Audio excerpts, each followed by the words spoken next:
the court with him. And he attracts so much attention on the offensive end. It makes everybody else's job that much easier. You got to find an open spot, and he'll find you. Next question will go to Matt Moore.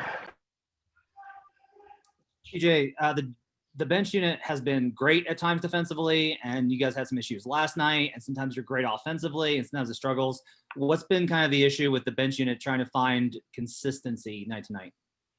Just that, just as individuals trying to find, like you said, consistency, knowing what the team needs from us night in and night out, knowing our roles, and like you said, just being consistent with it. But we have a great group. We're all focused, and we're ready to figure it out. Next, we'll go to TJ McBride. Hey, PJ. Pretty simply, I'm just curious, what has been the most impressive part of Jokic's start, in your opinion, from being on the court with him and watching him with the starters? I feel like as his teammates, we all knew that he was capable of this, capable of playing at the MVP caliber like he is, and we're just excited to be able to see it night in and night out, and him being so consistent with his numbers, with his stat line, helps us as a team a lot. But just individually, we're excited for him. Him being such a force on the offensive end, and also being a competitor at the defensive end. Of course, I know y'all heard the Cookie Monster, so he's taking pride on both ends of the court, and like I said, putting up MVP numbers. Next, we'll go to Chris Dempsey.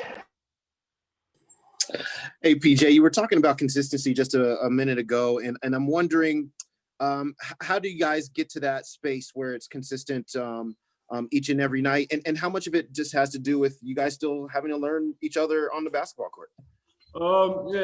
Just experience. Experience is the best teacher. So understanding what works for us night in and night out, and trying to stick to that game plan. No matter who we're playing, understanding the personnel on the other side, but at the same time, KYOP, knowing our own personnel is really important. Next, we'll go to Harrison Wind. Hey, PJ, with the jump you've taken with your three-point shooting this season, I think like 35 to above 40%, did you change anything mechanically about your shot, or was it just about just repetition and getting more shots up, or just how do you think you've been able to raise it like you have? Definitely repetition. Understanding what works for me, understanding why I miss and why I make shots. And like we keep saying in the Zoom call, it's all about consistency. Knowing why the ball goes in and why it doesn't. And trying to get that same feeling every time the ball leaves my hand. We'll go to Pat Graham next.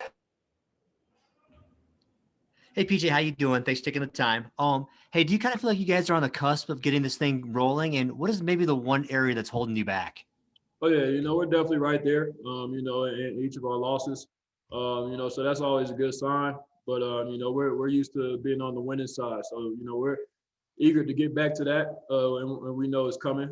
We got to stay together, continue to stay the course.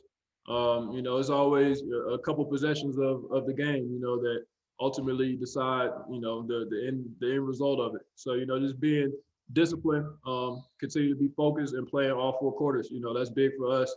We always have that one lapse in a quarter, which really hurts us at the end of the game. But, when we play all four quarters of Denver basketball, we're a great team. All right, we got a few more here for you. We'll go to Katie Wingy next. PJ, you've been put in a lot of unique positions this year, and you've talked about the versatility that it's taken and how you've had to learn a lot. Where do you think you've grown the most throughout this first stretch for the Nuggets? Where have you seen your most personal improvement? I think just trying to be a force, trying to have an impact in the game, whether it's defensively, knocking down shots, being in the right positions, rebounding.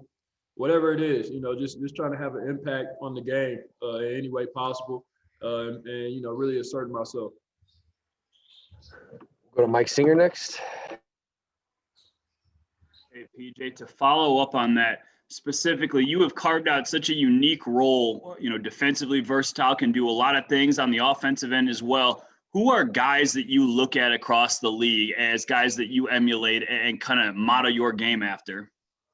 I mean, I could give you a couple of names prior to me being, at the NBA level, but now that I'm here, I want to be PJ Dozier. So I don't really feel like there's another person, in the league that's like me. I feel like I have certain characteristics that's unique, and I just try to play to my strengths and know who I am.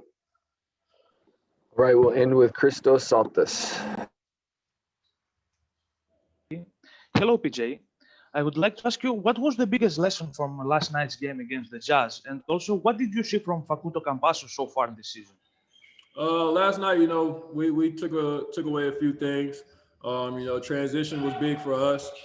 Getting back, finding a man, not finding your man, loading to the ball, and helping one another. Transition has been big for us defensively all season. And when we're good in transition, ultimately the end results are in our favor most of the time. So just try to continue to stay the course. And Facu, he's been great for us. He came and really had a huge impact in the game, all the time. Him being so assertive on the defensive end and, making the right plays offensively. We feed off of his energy when he comes in, and, he'll be great for us moving forward. All right, PJ, that'll do it. We appreciate it. Thank you.